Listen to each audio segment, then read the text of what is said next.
வணக்கம் ஃப்ரெண்ட்ஸ். இந்த வீடியோவில் நேற்று வந்து பார்த்திங்கன்னா நான் வந்து இந்த வீக்குரிய டெஸ்ட்டு ஷெட்யூல் வந்து நான் போட்டிருந்தேன். ஸோ செவ்வாய், புதன், வியாழன், வெள்ளி, சனி இந்த 5 நாளுக்குரிய டெஸ்ட்டு ஷெட்யூல் போட்டிருந்தேன். ஸோ 5ஆம் தேதியோடு பார்த்திங்கன்னா உங்களுக்கு சோசியல் சயின்ஸ் டாபிக் வந்து ஃபுல்லாகவே முடிஞ்சிடும். ஓகேவா? ஸோ மொத்தம் வந்து 15 டெஸ்ட்டு வந்து இருக்குது. அதில் நம்ம இன்றைக்கி எழுத போகிறது வந்து 11வது டெஸ்ட். 10 டெஸ்ட் ஆல்ரெடி முடிச்சிட்டோம். இன்னும் 4 டாபிக் தான். ஸோ அந்த 4 டாபிக் முடிச்சிட்டோம்னா 6th to 10th வரைக்கும் போலீஸ் எக்ஸாமும் சரி, குரூப் 4 எக்ஸாமும் சரி, மற்ற எக்ஸாமுக்கு இருக்கக்கூடிய முக்கியமான டாபிக்ஸ் எல்லாமே கவர் பண்ணுற மாதிரி ஆயிரும்.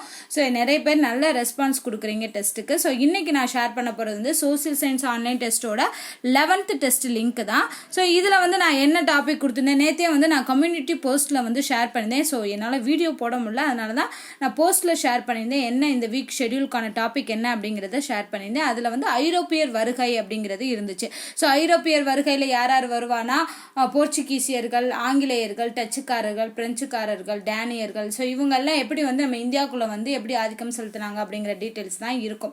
ஓகேவா? ஸோ இதில் இம்பார்ட்டண்ட்டாக இருக்கக்கூடிய ஒரு 20 கொஷின்ஸ் தான் நான் இந்த டெஸ்ட்டில் சொல்லியிருக்கேன். ஸோ இந்த லிங்க்கை வந்து நான் டிஸ்கிரிப்ஷனில் கொடுக்குறேன் அண்ட் ஃபஸ்ட்டு கமெண்ட்லேயும் கொடுக்குறேன். நீங்கள் இதை கிளிக் பண்ணினீங்க அப்படின்னா ஒரு பேஜ் ஓப்பன் ஆகும். அந்த பேஜில் நேம் அண்ட் என்ன ஊர் அப்படிங்கிறத நீங்கள் கொடுத்துட்டு நெக்ஸ்ட்டு கொடுத்தீங்கன்னா 20 கொஷின் வந்துடும். ஸோ 20 கொஷின் கொடுத்துட்டு சப்மிட் கொடுத்தோம்னா நம்மளோட ஸ்கோர், நீங்கள் எழுதுனதுக்கான ஸ்கோர் வந்து அதில் எது கரெக்டு எது தப்புங்கிற ஆன்சரும் உங்களுக்கு கிடைச்சிடும். ஸோ இது வரைக்கும் பார்த்தீங்கன்னா 11 எக்ஸாம் வெற்றிகரமாக நம்ம எழுதிட்டோம். இன்னும் ஜஸ்ட் 4 டாபிக் தான். ஸோ நாளைக்குரிய டாபிக் புதன்கிழமை, அதாவது டிசம்பர் 2ஆம் தேதிக்கான டாபிக் என்னன்னு பார்த்தீங்கன்னா இந்திய விடுதலை இயக்கத்தில் காந்திக்கு முந்தைய நிலை, முதல் நிலை அப்படின்னு சொல்லலாம். ஸோ இந்தியன் நேஷனல் மூமெண்ட் அப்படிங்கிறதுல 3 நிலைகள் வரும். அதில் ஃபஸ்ட்டு வந்து பார்த்திங்கன்னா காந்திக்கு முன்னாடி நடந்த காலம், அதுக்கப்புறமா 2ஆம் நிலைன்னு சொல்லுவாங்க. அடுத்து வந்து அந்த இயக்கத்தில் நம்ம தமிழ்நாட்டோட பங்கு என்ன அப்படிங்கிறது, அந்த மெயின் வந்து இந்த 3 டாபிக் ரொம்ப ரொம்ப மெயின். ஸோ புதன், வியாழன், வெள்ளி வந்து அடுத்தடுத்து உங்களுக்கு அந்த டாபிக் வரும். ஸோ அதெல்லாமே நீங்கள் படித்து வச்சுக்கோங்க. ஸோ நாளைக்கு வந்து காந்திக்கு முந்தைய நிலை படிங்க. இந்தியன் நேஷனல் மூமெண்ட்டில் காந்திக்கு முந்தைய நிலை, முந்தைய காலம் அப்படிங்கிறத படிச்சிட்டிங்கன்னா அதுக்குரிய டெஸ்ட்டு நீங்கள் நாளைக்கு எக்ஸ்பெக்ட் பண்ணலாம். ஸோ இன்னும் 4 டாபிக் தான். நான் திரும்ப சொல்கிறேன், 4 டாபிக் முடிச்சுட்டோம்னா நம்மளுக்கு சோசியல் சயின்ஸ் எல்லாமே வந்து படித்த மாதிரி ஆயிரும். ஸோ எத்தனை பேர் வந்து ரொம்ப சின்சியராக படிக்கிறீங்கன்னு தெரில.